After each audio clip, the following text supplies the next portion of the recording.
J'ai commencé ici comme jardinier pour donner un petit coup de main à Sœur Christophora pour remettre un peu, on va dire, le cloître en état, parce qu'elle était toute seule à ce moment-là pour gérer toute l'abbaye et pour faire le jardinage. Donc j'ai commencé à mi-temps ici, en fait, pour faire ça. Et puis après, le temps passant, j'ai mis un peu le doigt dans l'engrenage. C'est vrai que c'est un bel endroit, on tombe amoureux du lieu. C'est un lieu qui est chargé d'histoire. C'est un lieu très important en Corrèze. À l'époque, au niveau des cisterciens, cette abbaye, elle a pris un pouvoir assez important très rapidement sur la Corrèze. Les cisterciens, c'était un ordre quand même très puissant. Notre abbaye, il faut savoir qu'elle possédait de nombreuses terres aux alentours, dont des vignobles pas loin de Brive. On avait des fermes, ce qu'on appelait des granges à l'époque, jusque dans le Cantal, où les moines ont développé les premiers produits laitiers, avec les élevages. On avait l'abbaye disposait de salines sur l'île d'Oléron, donc elle avait une emprise jusque sur le bord de l'Atlantique. Et Aubazine, c'est quand même une abbaye qui avait un pouvoir et une emprise sur presque tout le sud-ouest de la France. Et au fil de l'histoire, les guerres de Cent Ans, guerres de religion, etc. l'ont affaibli. Mais à l'heure d'aujourd'hui, c'est toujours un lieu très important, on va dire, sur le plan spirituel, parce que tous les gens de la région, la paroisse, viennent nous voir, visiter, se retrouver ici, se réunissent ici.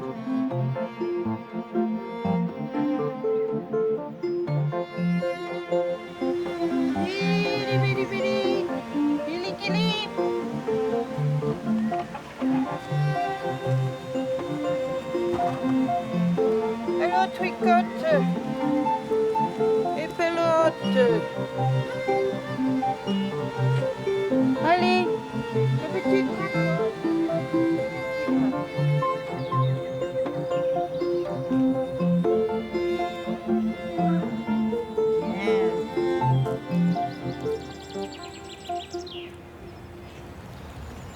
Voilà. Voilà.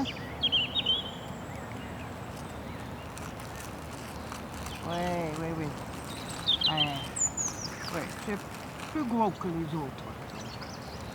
Ici, on avait la rivière dans la vallée et on avait la rivière, le Croix-Rouge, qui est de l'autre côté de l'abbaye. Mais juste à l'abbaye même, où on avait un petit plateau pour commencer à bâtir quand même, il n'y a pas d'eau. Et donc, on avait une toute petite source pour donner l'eau à boire, mais pour les cultures, etc., on n'avait pas d'eau. Alors donc, les moines ont eu la bonne idée d'aller à 1,6 km ou 7 au-dessus, là où ils pouvaient faire une dérivation de la rivière le Croix-Rouge. Alors donc, l'eau descend pour 1,6 km et c'est dans les falaises. Donc, ils ont dû couper. Il y a un passage où ils avaient essayé tout, le gel, etc., pour que le canal puisse traverser. Alors là, on a une petite histoire que Saint-Étienne est allé prier. Il a dit « Ouvre-toi » et boum. Donc, ils ont passé 7 ans de leur vie pour emmener l'eau ici à l'abbaye et pour aussi la pisciculture dans le vivier là. Nous avons tout un système donc ici qui a marché pendant plus de presque 850 ans sans problème. Mais maintenant, on a aussi autour d'autres intérêts touristiques, etc. Donc il y a le plan d'eau qui était un petit étang pour commencer, mais qui est devenu maintenant un plan d'eau avec un golfe à côté qu'il faut arroser aussi. Et donc particulièrement ces dernières quelques années, il nous est arrivé d'avoir presque pas d'eau du tout.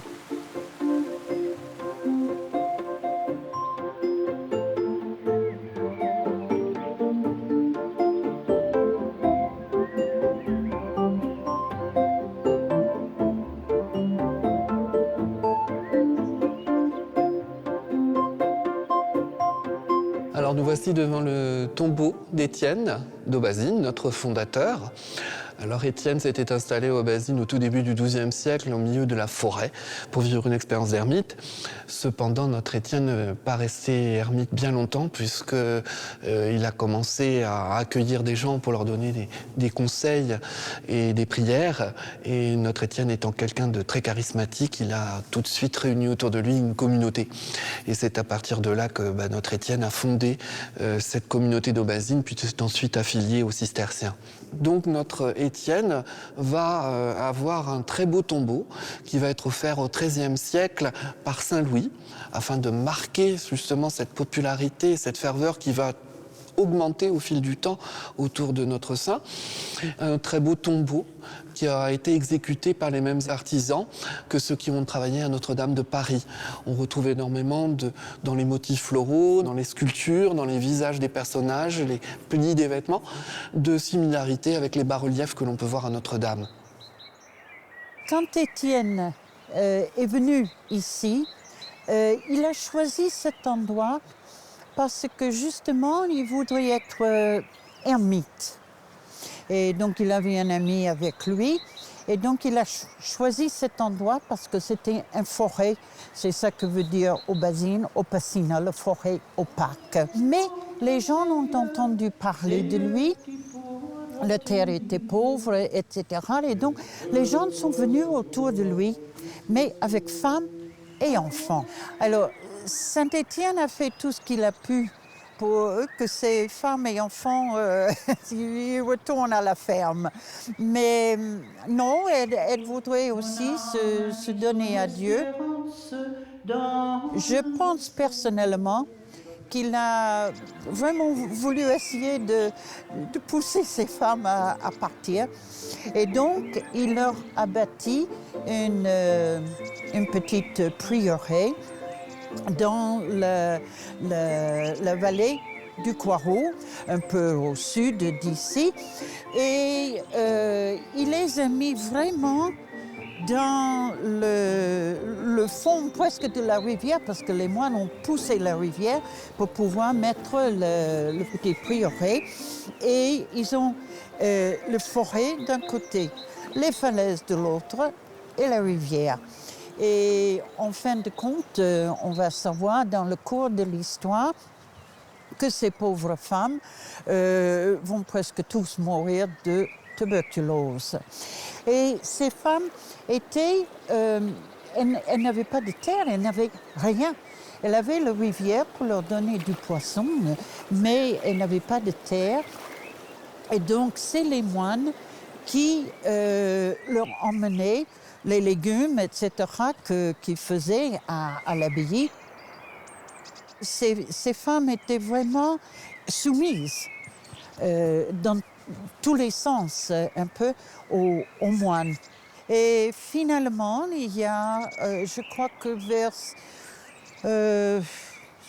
fin 1600 quelque, il y en a une qui est arrivée à faire acheter des terres ailleurs pour le prieuré des dames, d'autant plus qu'à ce moment-là, il n'y avait plus beaucoup de moines dans l'abbaye des moines et ils étaient aussi sous le contrôle de l'abbé commandataire qui les traitait souvent assez durement et ramassait les sous comme ça. Donc les moines n'avaient pas grand-chose et donc ils étaient assez contentes que les sœurs s'occupent d'elles-mêmes.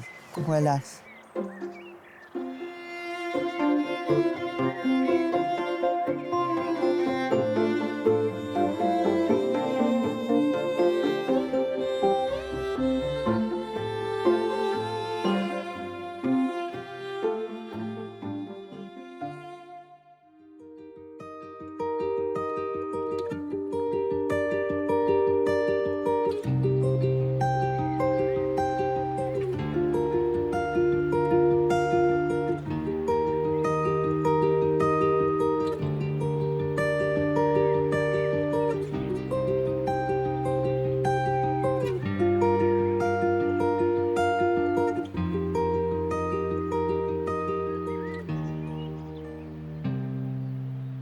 XIe siècle, ici, on a un lieu de passage. C'est un chemin qu'on va appeler la montagne des voleurs, parce que des gens traversent entre régions. Ils traversent l'Auvergne et ils sont parfois attaqués. Et Béranger, qui est alors le vicomte de Carlat, décide de créer des petites villes, des petites capitales locales sur son territoire pour à la fois assurer la sécurité des voyageurs et puis pour lui marquer son pouvoir. Il demande pour cela à des religieux de le faire. Il va demander à Gosbert de venir établir ici une église et un monastère. Alors on est dans les années 1060-1070. Gosbert commence à construire cette église et le Béranger lui octroie un peu plus de terrain qu'on va délimiter par 4 croix. Et c'est ainsi que Montsalvi va devenir une sauveté, d'où son étymologie, le mont du salut, le mont du sauvé, puisque toute personne franchissant une de ces croix était assurée de l'immunité ecclésiastique. C'est aussi ce qui va faire la richesse de Montsalvi, puisque des gens venus se protéger vont contribuer par leurs bras à la construction des bâtiments qu'on connaît encore aujourd'hui dans notre village. La première priorité, c'est d'assurer la sécurité de ce lieu de passage entre l'Auvergne et le Rouergue.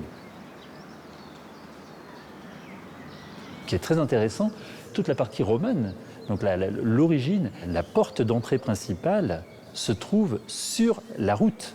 C'est-à-dire qu'on a vraiment ensuite entouré cette route de remparts, créé 2 portes, bien évidemment, puisque pour ce lieu de passage, ça permettait de l'impôt, les fameuses taxes. Donc vous avez les taxes pour protéger les marchands qui traversaient, qui s'arrêtaient à Montsalvi. Donc là, il y avait une taxe. Et puis pour les troupeaux. Et là, on avait beaucoup d'estives, nous, ici, les moutons qui montaient dans les montagnes. Et ça, c'est vraiment ce qui va enrichir la ville de Montsalvi. Mais pour cela, on va aussi trouver la technique qu'on trouve partout, mais c'est vous entriez librement dans la ville, avec vos marchandises, vos bêtes, etc. Vous ne payez une taxe qu'en sortant. Ce qui fait que les habitants de Montsalvi qui, entre-temps, achetaient de la fourniture, des pièces, en les gardant dans la ville, ça permettait d'enrichir la ville. C'est aussi ce qui, économiquement, est intéressant pour développer un lieu.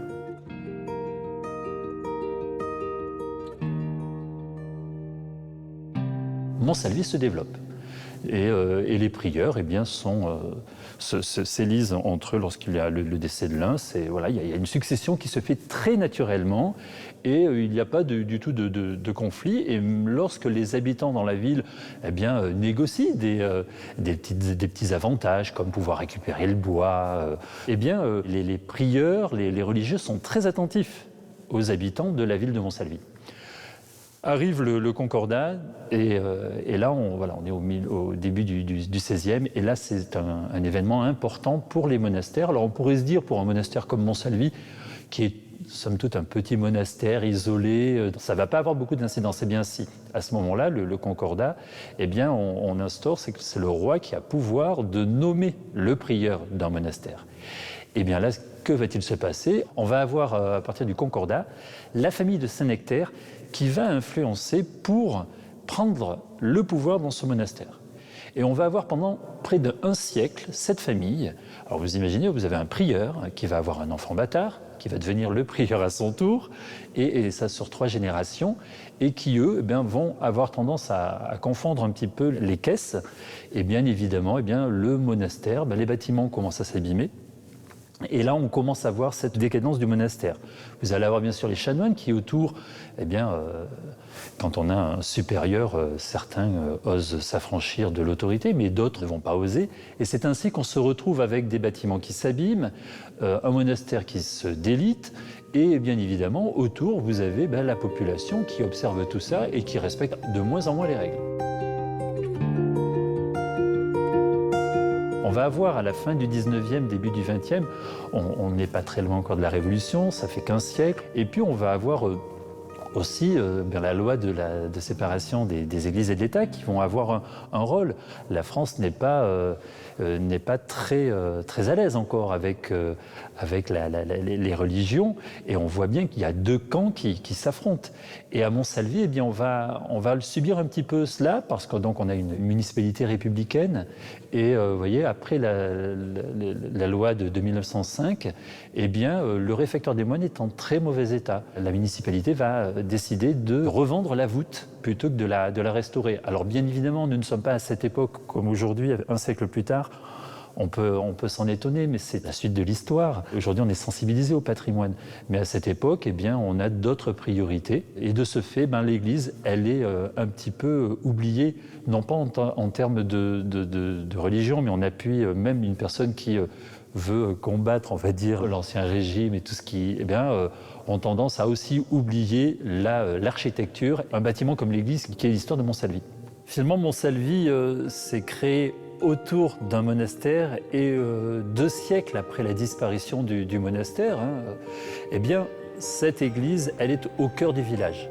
Et elle est incontournable même pour un passant. Vous traversez le bourg de Montsalvi avec les commerces, eh bien vous tombez au cœur de Montsalvi avec l'église. C'est donc un monument qui reste l'élément principal et incontournable de cette communauté.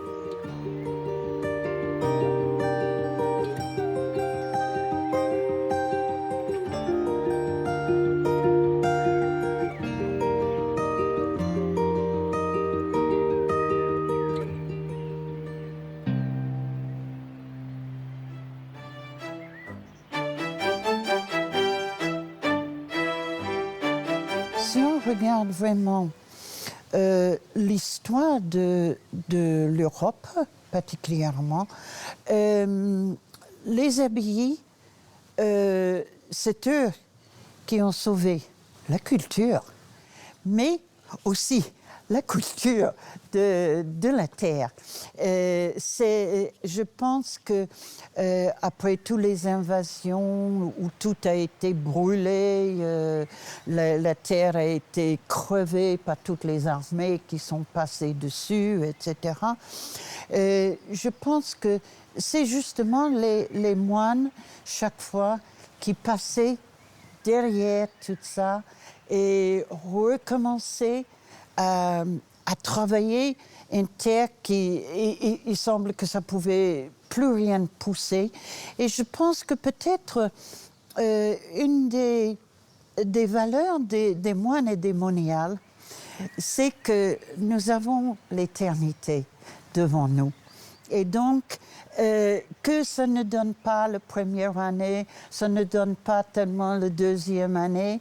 Il y a souvent beaucoup de gens qui diront « Oh ben, cette terre vaut rien, on va aller ailleurs, etc. » Mais nous, comme on a l'éternité devant nous, on a le temps de préparer la terre, d'emmener des choses naturelles qui vont le nourrir de nouveau, etc.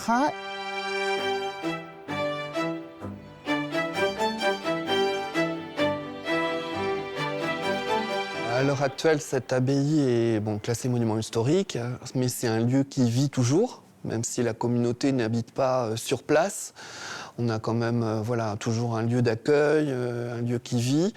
C'est vrai que on a énormément de contraintes au niveau de la conservation des lieux, parce qu'évidemment, par le classement, on se doit de restaurer les bâtiments selon les règles de l'art, en partenariat avec la DRAC, des architectes, etc. Mais très souvent aussi, il faut un peu négocier, parce que du fait que ce soit un lieu de vie, on ne peut pas mettre notre abbaye sous cloche et tout refaire comme au XIIe ou au XVIIe siècle. Donc c'est vrai qu'on a aménagé des cuisines, on a aménagé des espaces d'accueil, etc., qui ne rentrent pas dans le cadre du XIIe ou du XVIIe siècle, mais qui font vivre l'abbaye à l'heure actuelle, puisque ce sont un peu les locations, les visites, etc., qui font vivre à l'heure d'aujourd'hui notre abbaye.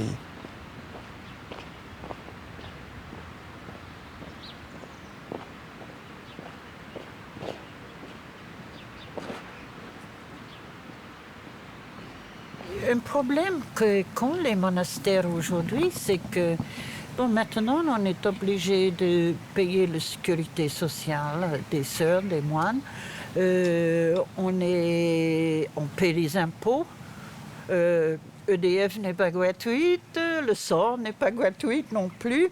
Alors donc, quand on fait le jardin dans les abbayes, nous, cet hiver, toutes les carottes, les poireaux, les panais qu'on avait dans le jardin, je vous assure, c'est ça qu'on n'a pas pris chez Lidl et Carrefour, etc.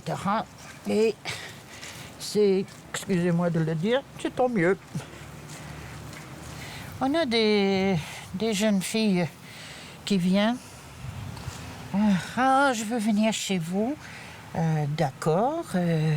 Ah oui, prier, méditer, étudier, lire, etc. Et quand on leur dit et travailler, travailler. Non, pour eux, ça ne va pas avec la vie monastique. Alors, c'est un camélia blanc et c'est un tout petit clin d'œil à Coco Chanel parce qu'elle a vécu ici. Bon, l'abbaye n'est pas nécessairement fan de Coco Chanel, mais beaucoup de gens qui viennent visiter l'abbaye viennent justement parce qu'ils savent que Coco Chanel est passé ici. Et parfois, si on ne mentionne pas dans la visite, il y a des gens qui nous disent « Mais tu n'as pas parlé de Coco Chanel !» Alors donc, là, en passant dans la visite, je dirais juste, voilà, un petit camélia blanc qui était la fleur préférée de Coco Chanel. Et tout le monde va dire « Oh !» Alors donc, tout le monde sera content.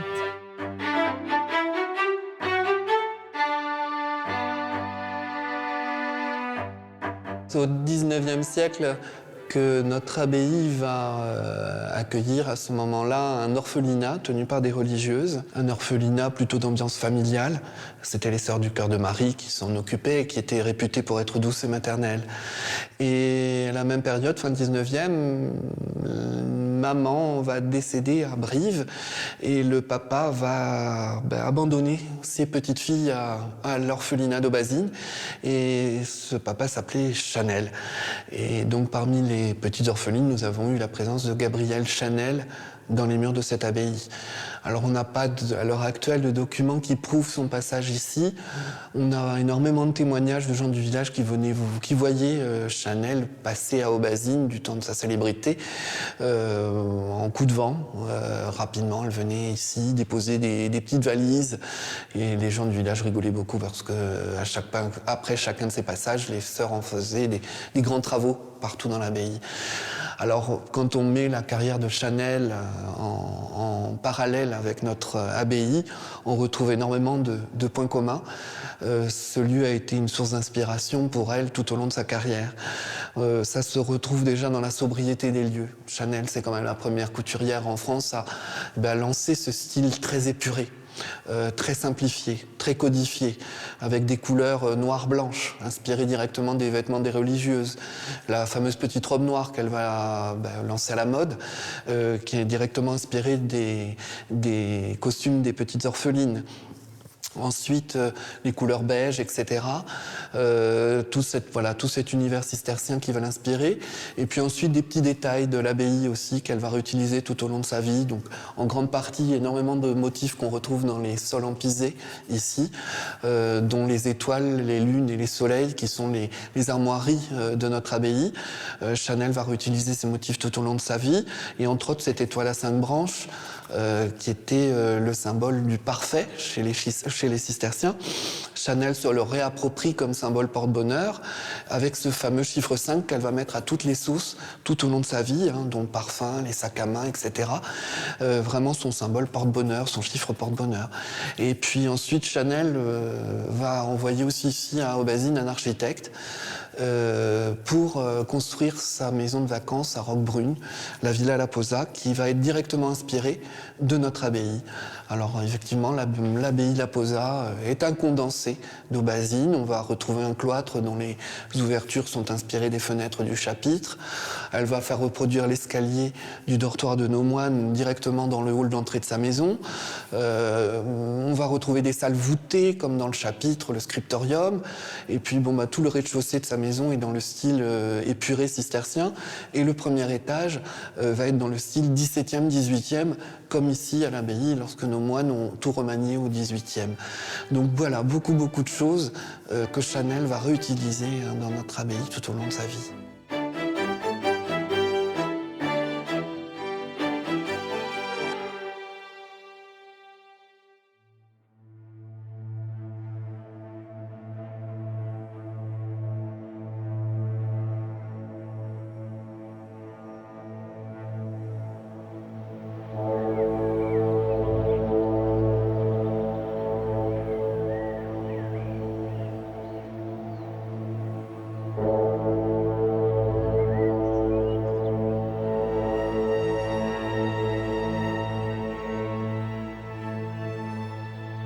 Je suis Yves Magne, le maire de la commune d'Arches dans le Cantal. La commune d'Arches est propriétaire du site de monastère de la Thébaïde où nous nous trouvons aujourd'hui. Ce site a été aménagé par le père Jean-Baptiste Serre, fondateur de la congrégation des Petites Sœurs des Malades à la fin du XIXe siècle. Il l'a conçu avant tout pour son usage personnel parce qu'il souhaitait finir ses jours dans un endroit calme et serein. Il a choisi ce lieu pour sa tranquillité. Et donc, il a construit, avec l'aide des sœurs, ce bâtiment, qui donc c'est 3 ailes et la chapelle, dans les années 1890, la chapelle ayant été terminée en 1895. Je m'appelle Gilles Vidal et je suis professeur d'histoire-géographie au lycée de Mauriac, à quelques kilomètres d'ici. Ici, on se trouve donc au monastère de la Thébaïde. Et c'est un lieu qui a une histoire assez particulière, parce qu'au-delà de son histoire religieuse, il a été occupé pendant la Deuxième Guerre mondiale par ce qu'on appelait à l'époque des chantiers de jeunesse. En 1940, donc, après la défaite française, le nouveau régime de Vichy a obtenu le droit des autorités allemandes, la possibilité d'entretenir une armée de 100 000 hommes, pas davantage. Et pour ce faire, il a donc créé dès l'année 1940 ce qu'on a appelé les chantiers de jeunesse. Les chantiers de jeunesse, c'était une sorte d'armée bis ou de force paramilitaire qui était censée donner aux jeunes Français qui ne pouvaient plus faire leur service militaire classique une éducation sportive et militaire qui était censée protéger le régime. Donc on a cherché en France, dans la zone sud, tout un tas de lieux. Et dans le Cantal, il y a eu 3 sites qui ont été désignés. Le premier, c'était à Aurillac, la préfecture. Le second, à Saint-Flour, la sous-préfecture. Et le troisième, dans la deuxième sous-préfecture, à Mauriac. Et à partir de Mauriac, donc, on a créé des petits camps un petit peu partout autour de la ville, notamment ici, à la Thébaïde, parce qu'on était en gros à une petite dizaine de kilomètres. Donc ce chantier de jeunesse qui se trouvait ici à Thébaïde permettait à ces jeunes de pratiquer des activités sportives et du maniement d'armes ou en tous les cas d'armes factices. Bref, ils avaient une sorte de préparation paramilitaire. Et surtout, ils étaient aussi amenés à faire des chantiers autour du site, notamment dans les bois, puisqu'à l'époque, on utilisait beaucoup le charbon de bois, donc ils allaient travailler dans les bois pour fabriquer du charbon de bois. Et le soir, donc, quand ils revenaient à la Thébaïde, ils logeaient ici dans des dortoirs, ici à cet étage. Et donc on peut imaginer que pour tuer le temps, pour s'occuper, ils ont décidé de décorer, si on peut dire, les murs avec des motifs patriotes. Du coup, dans cette salle, par exemple, on a des motifs qui correspondent à des événements de la Première Guerre mondiale, en particulier l'allusion à l'Alsace-Lorraine, puisque un des buts de la Première Guerre mondiale, côté français, c'était de récupérer l'Alsace-Lorraine. On trouve aussi des noms, des citations de soldats héros de la Première Guerre mondiale, en particulier l'aviateur Guynemer. Alors, on peut faire la relation entre ce lieu et puis le barrage de l'Aigle qui se trouve à quelques kilomètres d'ici, sur la Dordogne, puisque les jeunes qui étaient ici dans ces chantiers de jeunesse, certains étaient envoyés sur le chantier du barrage de l'Aigle qui se trouve à quelques kilomètres d'ici et qui était en construction depuis la fin de la décennie 1930. Le début de la construction du barrage a commencé vers 1939-40. La guerre a éclaté et ce chantier a traîné pendant toute la guerre. Il faut savoir d'ailleurs que le barrage de l'Aigle est devenu rapidement un haut lieu de la résistance locale, voire nationale, parce que son directeur, qui s'appelait André Decelles, avait décidé d'entrer, de tout faire pour ralentir le chantier, de façon à ce que les Allemands ne puissent pas utiliser 1 kilowatt de sa production. En sous-main, il organisait un réseau de résistance, et on peut penser que beaucoup de jeunes du chantier de jeunesse ont déserté les lieux pour pouvoir intégrer ces réseaux de résistance basés au barrage de l'Aigle.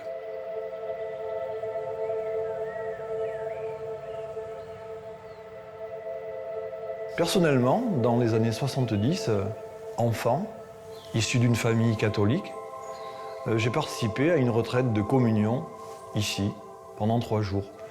Et je crois pouvoir dire que la grande majorité des enfants des années 60-70 sont venus ici participer à ces retraites religieuses. Donc c'est un lieu qui est chargé d'histoire et qui représente quelque chose pour une grande partie de la population locale.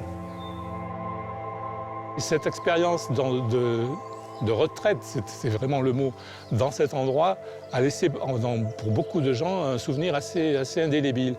C'est assez étonnant de voir comment les Mauriacois ou les gens de la région en général parlent de ce lieu comme un lieu où ils ont eu des expériences nouvelles pour eux, à l'âge de 11 ou 12 ans, d'isolement. Une proximité très forte avec la nature, puisqu'elle est là, elle est partout, elle est autour de nous, elle domine même le lieu. Et donc cette expérience les a beaucoup marqués. Et puis c'est aussi un lieu où les gens viennent se promener, les gens de la commune, mais pas seulement. C'est un lieu très calme, très serein, où les gens ont plaisir à venir se promener, à venir ramasser, cueillir les châtaignes en saison, à venir cueillir les poires sur les poiriers de la cour. Je pense que quand on arrive dans ce lieu, on ressent une sorte de magie du lieu que peu d'endroits finalement provoquent. J'ai l'expérience de beaucoup de gens qui découvrent cet endroit pour la première fois et qui ont en quelque sorte un choc émotionnel, on peut le dire, oui, de se trouver dans cet endroit où on ne s'attend pas à trouver un bâtiment de cette nature. C'est une difficulté d'accès, une clairière un peu improbable. Et ce lieu est fort. Et je pense que beaucoup de gens le ressentent.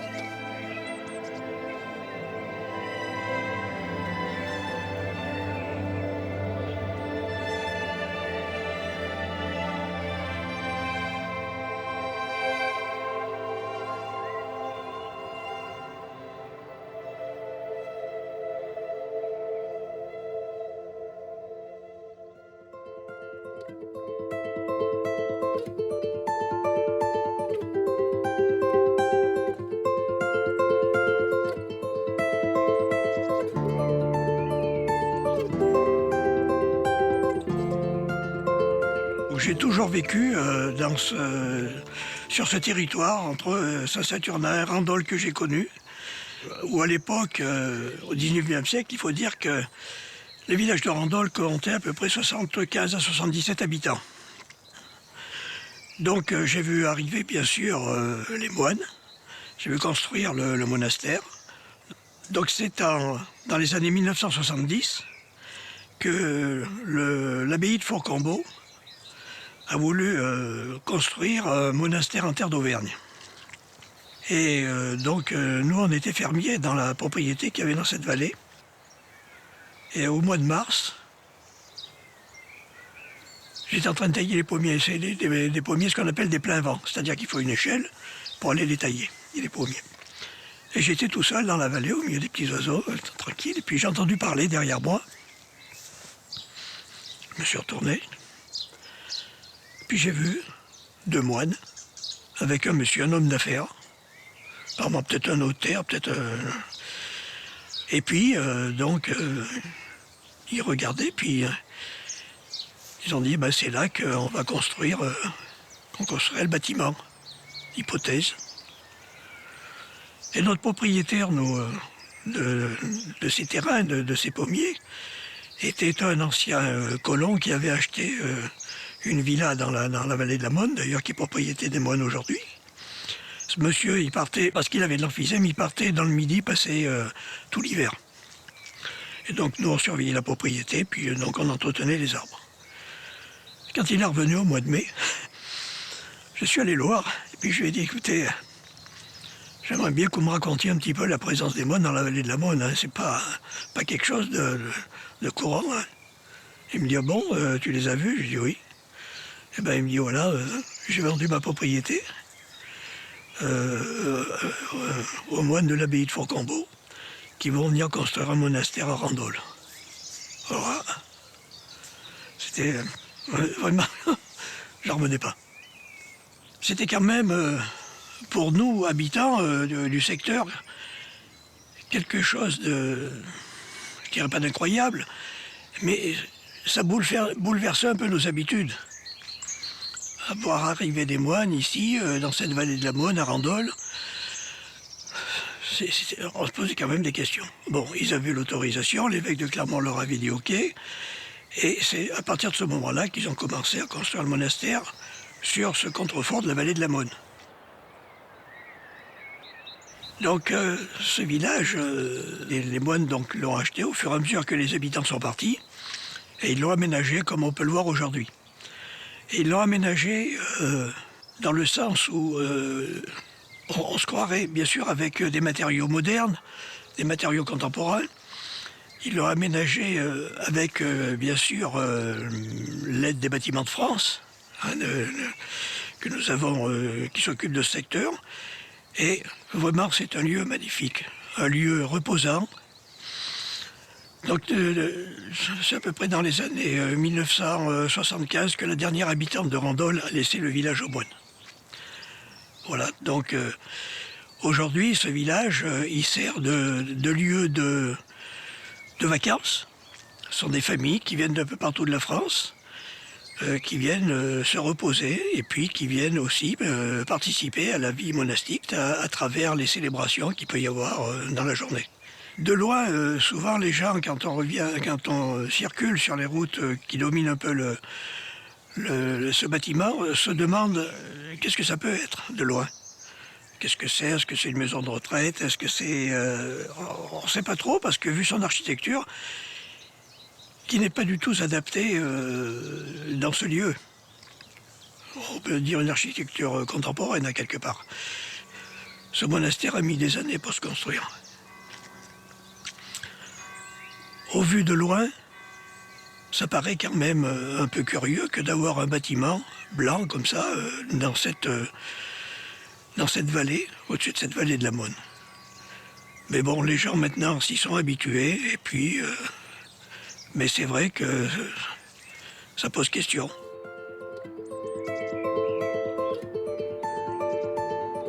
Cette construction, cette architecture, dont les plans ont été faits par 2 architectes, Monsieur Monnayeur et Piessa, nous ont expliqué un jour, lors de la bénédiction de la chapelle, qu'ils avaient dû s'inspirer de la vie monastique.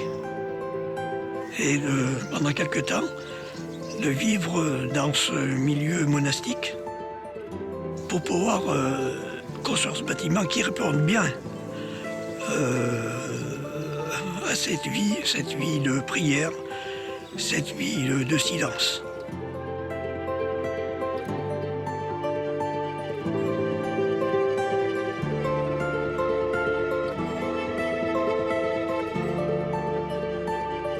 Il y a une métamorphose de ce lieu, de ce territoire. Je me souviens, quand on voulait accéder au village de Randol, on passait avec une petite charrette et puis des vaches. Donc pas d'électricité à peine, pas d'eau, tout ça. Donc ça a été vraiment tout transformé. Il y a eu l'eau qui est arrivée, l'électricité, bon, ça s'est étalé dans le village. Les routes ont été ouvertes. C'est vraiment quelque chose d'important, je dirais, pour les moines, bien sûr, qui ont dépensé certainement beaucoup d'argent, mais qui ont transformé ce territoire. Mais ils l'ont transformé tout en gardant une certaine sérénité, comme on pouvait le voir avant. Et ils ont donc ouvert des chemins pour exploiter les bois. À Randol, bien sûr, les habitants de Randol, le village s'est vidé parce que les personnes qui habitaient sont décédées. Les générations qui sont venues après ne pouvaient pas rester ici, il n'y avait rien à faire. Donc, dans les années 70, c'était l'exode rural, où les fils de paysans sont partis travailler à la ville. Et dans ce village, les personnes âgées qui sont décédées, les enfants sont partis travailler ailleurs et le village s'est vidé.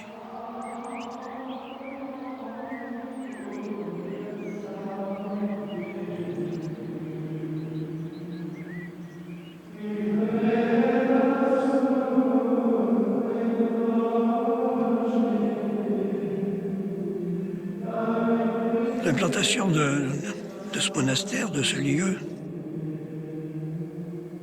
les moines, tout en étant dans leur monastère, ont fait cette ouverture.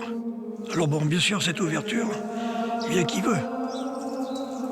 Mais cette ouverture a quand même une acceptation de l'autre. Accepter qu'on vienne sur notre territoire. Mais si vous le souhaitez, vous pouvez venir prier avec nous. Vous pouvez venir faire une retraite. Vous pouvez venir habiter le village pendant quelques jours, pendant les vacances. Alors peut-être qu'il y a des gens qui souhaiteraient que ce soit un peu plus intime, qu'il y ait plus de spiritualité. Mais dans le monde où nous vivons aujourd'hui, le christianisme, la foi, la pratique, vous voyez bien que nos églises se sont vidées. Il y a moins de monde. Et si vous venez à la messe à Randol le dimanche, ou même quelques fois en semaine, l'église est pleine. L'église est pleine de gens qui recherchent cette spiritualité. Et il y en a peut-être d'autres qui sont au milieu, qui la recherchent peut-être un peu moins, mais qui viennent voir. Mais pourquoi les gens y viennent? Il faut se poser la question. Si on n'était pas bien, si c'était pas beau, ils n'y viendraient pas. Mais qu'est-ce qu'ils viennent rechercher ici? Bon, ils viennent rechercher le silence, la promenade. C'est ce qui fait la valeur, c'est ce lieu, cette nature. Et ce village qui est resté tout en étant restauré dans son jus. Moi, quand je viens, j'ai l'impression de voir les paysans des années 1960 que j'ai connus.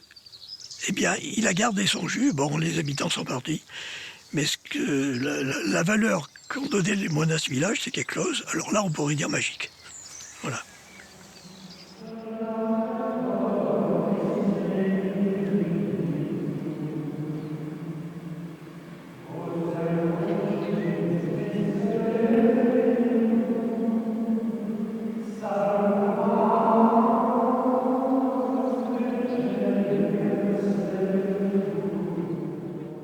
Ok, bon, je récupère mes clés.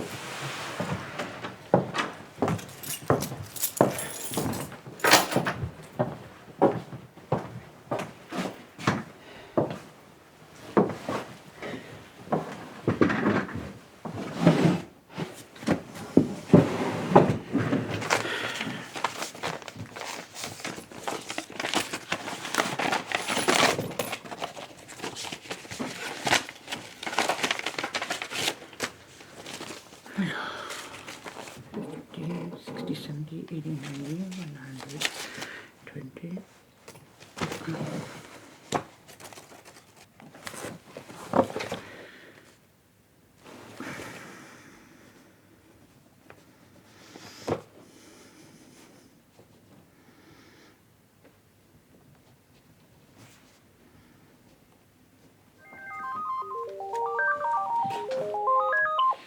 Allô? Allô?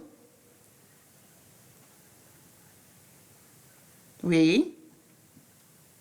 Ah non, non, non, vous êtes à l'abbaye d'Aubazine. Ah mais là, je pense que vous devez vous adresser plutôt à une assistante sociale hein, à Brive. Oui.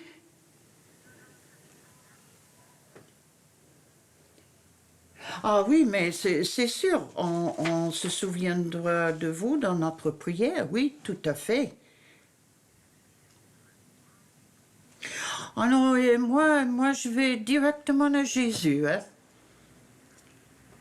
Ah oui, oui, oui. Ah mais même pas sur la croix, vous savez. Moi j'aime bien Jésus ressuscité. Ressuscité, oui. Quand il est revenu à la vie après être mort sur la croix. Non, mais il faut vous adresser à la Vierge ou au Christ et aussi, quand même, à une assistante sociale. Ok. Alors, au revoir, madame. Merci, à vous aussi. Au revoir. Il y a aussi, ici en Corrèze, une certaine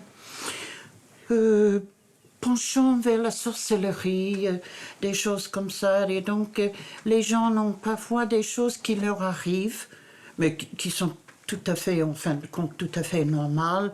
Mais ils pensent tout de suite à la sorcellerie, etc., et comment en sortir, etc. Bon, cette pauvre petite dame a sa fille et sa petite fille qu'elle ne voit jamais. Alors donc, elles se sentent toutes seules, etc. Et qu'est-ce que je peux faire, etc. Et alors donc, on appelle les sœurs. Voilà. Et on essaie d'être gentil, mais aussi leur mettre quand même un peu dans un bon chemin, parce que leur dire, bon, c'est facile de dire, et c'est tout à fait vrai, on va prier pour eux, mais simplement que les gens se disent, ah ben les sœurs vont prier pour nous, bon, tout va aller bien, ah ben non. Non, il faut que chacun fasse un peu ce qu'il faut pour se retrouver bien. Et donc, c'est aussi un peu notre travail, c'est essayer de mettre, au moins je le vois comme ça moi, de mettre les gens face à la vraie vie.